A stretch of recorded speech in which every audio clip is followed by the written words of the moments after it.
December থেকে শুরু হচ্ছে এসআইআর এর শুনানি পর্ব। জানা গেছে, পশ্চিম বর্ধমান জেলায় শুনানির জন্য ডাকা হচ্ছে মোট 1,45,706 জন ভোটারকে।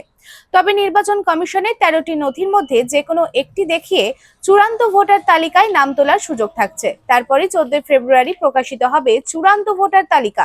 এবং ইতিমধ্যে জানা গেছে, রানীগঞ্জে 15,711 জন, আসানসোল উত্তর ও দক্ষিণ কেন্দ্র মিলিয়ে 48,483 জন এবং দুর্গাপুর পূর্ব ও পশ্চিম মিলিয়ে 29,119 জন ভোটারকে শুনানিতে ডাকা হয়েছে।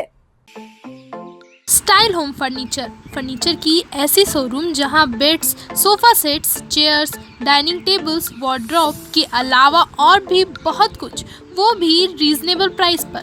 बेस्ट क्वालिटी के साथ ही साथ आपको यहाँ मिलेगा लेटेस्ट डिज़ाइन के फर्नीचर्स जो है टिकाऊदार और आकर्षक। स्टाइल होम फर्नीचर अब आपके आसनसोल में। अपने घर को दे एक नयापन स्टाइल होम फर्नीचर के संग। हमारे स्टोर पे आज ही विजिट करें। हमारा एड्रेस है opposite police line, Burnpur road, Asansol. Contact number 9749933511।